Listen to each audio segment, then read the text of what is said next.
Hello everyone, we are going to discuss about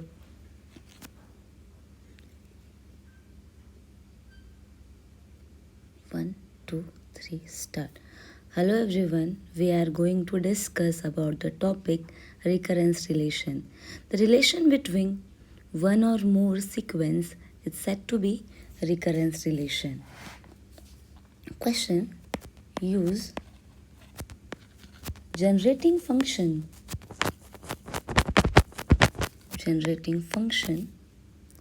to solve the recurrence relation.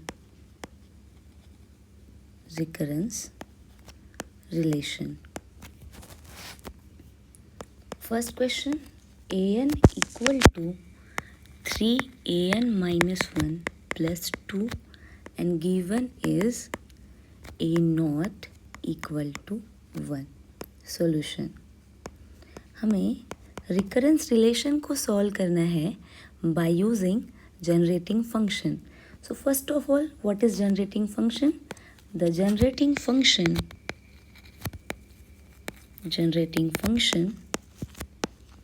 g of x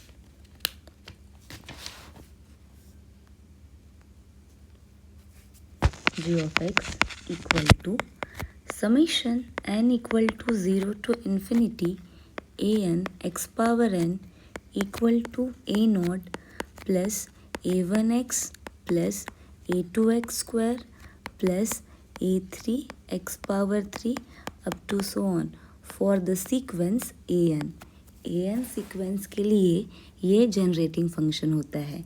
अब हमारे पास given recurrence relation क्या है?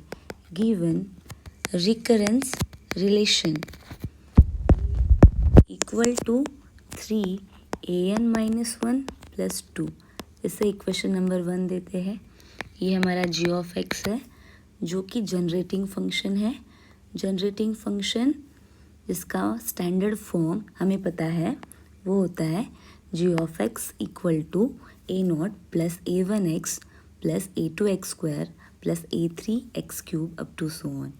Now what we have given here is an equal to 3an minus 1 plus 2. अब देखो हमें generating function की help लेनी है इस रिकरेंस रिलेशन को सॉल्व करने में. तो देखो इस an सीक्वेंस के लिए generating function summation n equal to 0 to infinity से स्टार्ट होता है. पर अगर हमने इस पूरे रिलेशन को summation n equal to 0 to infinity से स्टार्ट किया तो देखो क्या हो जाएगा. ये जो टर्म है इस टर्म का जो फर्स्ट टर्म मिलेगा a माइनस 1 और कभी भी किसी भी सीक्वेंस का फर्स्ट टर्म माइनस में नहीं होता. सीक्वेंस का फर्स्ट टर्म स्टार्ट होता है a नोट से. तो a नोट से स्टार्ट होने के लिए हम लोग क्या करेंगे? सीक्वेंस को जो हमारे पास लोवेस्ट सीक्वेंस का टर्म गिवन है उसे 0 के इक्वल इक्वेट करेंगे. So n equal to 1. So n equal to 1 से हमारा समेशन स्टार्ट होगा. ये यहाँ पे दो कॉन्सेप्ट हमने यूज़ किया. मतलब सीक्वेंस का कोई भी टर्म जो है माइनस में नहीं आता तो हम लोगों ने क्या किया, उस माइनस को ना लिखते हुए हमने n minus 1 equal to 0 put किया. तो n इक्वल टू 1 से हमारा समेशन स्टार्ट होगा. ये बस समझने के लिए था. तो हम लोग क्या करेंगे, अब इस g ऑफ x में summation n equal to 0 to infinity an के साथ क्या है, x पावर है. देखो हम लोग क्या करेंगे, सभी टर्म को इक्वेशन नंबर 1 को मल्टीप्लाई करेंगे x पावर n के साथ. तो an x power n equal to 3 summation an minus 1 x power n plus 2 x power n. पहले मल्टीप्लाई किया x पावर n के साथ. अब आपको ये वाला फॉर्म जो है, ये वाला फॉर्म जनरेट हुआ है, मतलब बना है. अब हमें g ऑफ x के जैसा फॉर्म बनाना है. तो हम लोग क्या करेंगे, दोनों साइड समेशन लेंगे फ्रॉम टेकिंग समेशन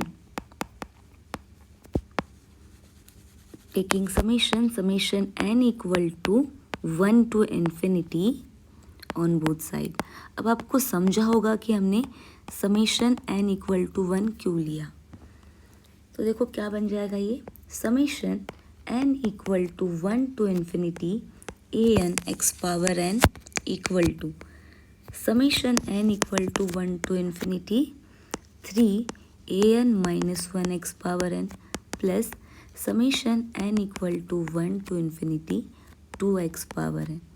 इसे इक्वेशन नंबर 2 दे देते हैं। नाउ हम इस सभी टर्म को अलग अलग सॉल्व करेंगे। तो देखो क्या मिलेगा हमें। सबसे पहला term summation n equal to 1 to infinity an x power n equal to first term है 1, that's why a1 x power 1, a2 x power 2, a3 x power 3 up to so on. अब जनरेटिंग फंक्शन का देखो form क्या होता है, a not a1x a2x square a3x cube. अब यहाँ पे a1x a2x square a3x cube, क्या टर्म मिसिंग है जी ऑफ एक्स बनने में, a नॉट। तो हम लोग क्या करेंगे, माइनस a नॉट और प्लस a नॉट, ये पूरा मिलके ज़ीरो है और किसी भी टर्म में ज़ीरो ऐड करेंगे तो वो टर्म जो है खुद मिलता है। दैट्स वाई ये जो है हमें यहाँ से क्या मिला, यहाँ से मिला है हमें इतना जो पोर्शन है जी ऑफ एक्स। तो क्या हुआ, minus a not plus g of x, ये क्या मिला हमें, summation n equal to 1 to infinity an x power n की value, that is summation n equal to 1 to infinity an x power n equal to g of x minus a not. इस term को देते हैं equation number 3। Then ये पहला term तो मिल गया, हमें पूरा इक्वेशन के एक एक टर्म सॉल्व करना है। ये पहला टर्म तो सॉल्व हो गया, अब हम लोग दूसरा टर्म सॉल्व करेंगे। तो देखो दूसरा टर्म सॉल्व कैसे करेंगे, how to solve second term of this given function. Second term is summation n equal to 1 to infinity 3 an minus 1 x power n equal to. अब समेशन स्टार्ट हुआ है n equal to 1 से, तो देखो क्या मिलेगा हमें फर्स्ट टर्म। अब 3 कॉमन निकाला समेशन के बाहर, n equal to 1 to infinity an minus 1 x power n equal to 3।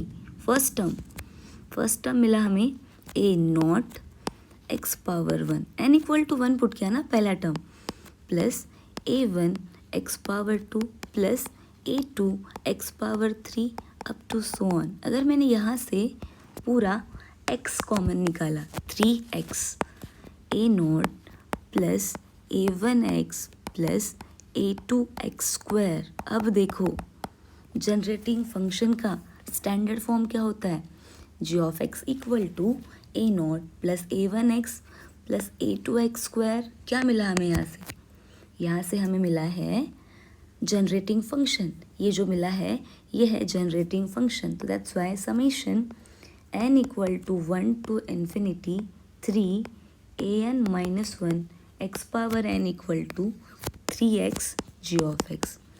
ये मिला हमें सेकेंड टर्म। वहाँ हमें 3 टर्म सॉल्व करने हैं। देखो तीसरा टर्म क्या है, तीसरा टर्म है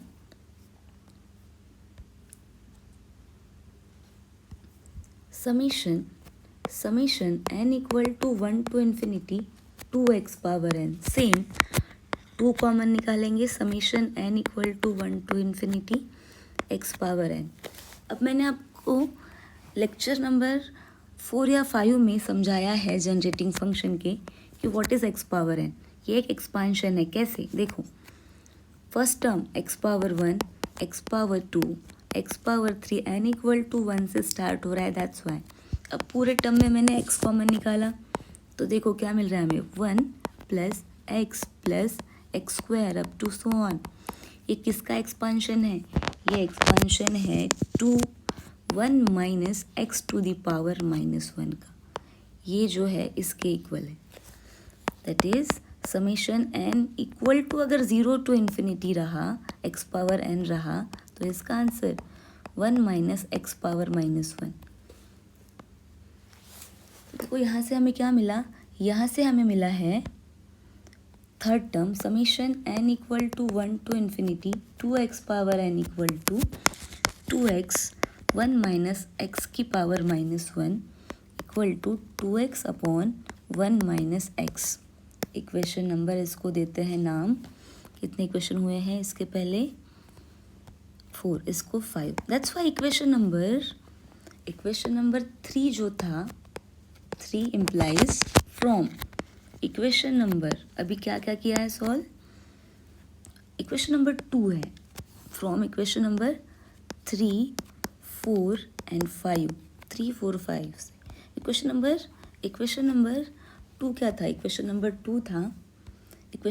2 था summation n equal to 1 to infinity an x power n equal to summation n equal to 1 to infinity 3 an minus 1 x power n plus summation n equal to 1 to infinity 2x power n equal to. अब देखो इस पहले term का answer मिला है, एक बार check कर लेते हैं। g of x minus A note, g of x minus A note. दूसरे टर्म का आंसर मिला है 3x g of x, 3x g of x। और तीसरे टर्म का आंसर जो हमें अभी भी मिला है वो है 2x upon 1 minus x। Now we can solve this. Implies that, ये इम्प्लाई कर रहा है पूरे टर्म को, g of x minus of 3x g of x के टर्म को एक साइड लिए हमने, इक्वल टू ए नॉट इस साइड आया plus 2x upon 1 minus x। अब हमारे पास गिवन है ए नॉट की वैल्यू है 1 के equal. Let's check. Given a not equal to 1।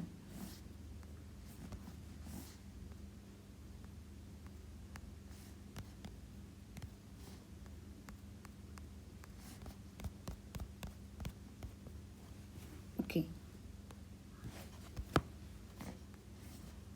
Given a naught equal to 1. Okay, we have to write it again. Equal to 1. That's why implies that g of x common लेते हैं यहाँ से 1 minus 3x, इधर 1 plus 2x upon 1 minus x। पहले separate solve करते हैं इसे, तो देखो क्या मिलेगा हमें। इसको क्रॉस मल्टीप्लाई करेंगे तो 1 into 1 minus x plus 2x upon 1 minus x implies g of x 1 minus 3x implies that g of x into 1 minus 3x equal to 1 minus x plus 2x plus x upon 1 minus x implies g of x equal to 1 plus x upon 1 minus x 1 minus 3x। इतना question हमने solve किया। बस हमने generating function तक ही solve किया है। हमें solve क्या करना है?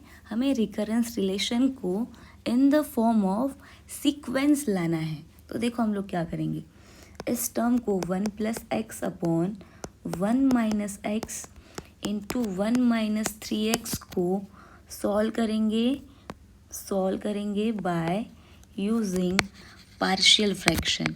हम लोग इसे पार्शियल फ्रैक्शन की हेल्प से सॉल्व करेंगे।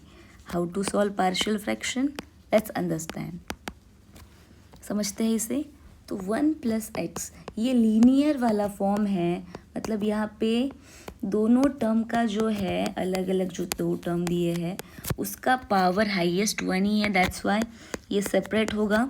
a upon 1 minus x plus b upon 1 minus 3x में इक्वल टू क्रॉस मल्टीप्लाई करेंगे, इम्प्लाइज होगा ये 1 प्लस x a into 1 minus 3x plus b into 1 minus x. देखो सिंपल, यहाँ समझ रहा है। अगर हमें a की वैल्यू फाइंड करना है तो हमें b के साथ के टर्म को, जो साथ में टर्म है उसे इक्वेट करना होगा 0 के, और अगर हमें b की वैल्यू फाइंड करना है तो a के साथ के टर्म को हमें इक्वेट करना होगा 0 से। सो हम लोग देखो क्या करेंगे यहाँ पे। So put 1 minus 3x equal to 0 implies that x equal to 1 by 3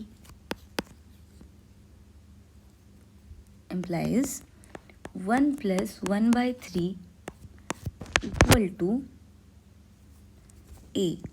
अब ये पूरा टर्म 0 हो गया, a के साथ वाला term 0 plus b 1 minus 1 by 3 implies that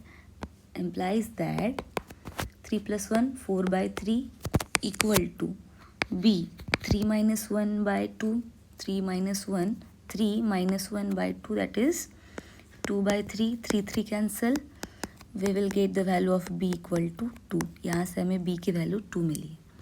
Then to find the value of a put 1 minus x equal to 0 implies x equal to 1 implies that 1 plus 1 equal to a के साथ के term a into 1 minus 3 into 1 plus b के साथ का term जो है पूरा 0 हो जाएगा। implies that 2 equal to a 1 minus 3 that is minus 2 implies that a equal to minus 1। अब ये जो दो वैल्यूज़ मिली है इन दोनों वैल्यूज़ को हम लोग यहाँ पुट कर देंगे। इस इक्वेशन को नाम देते हैं हम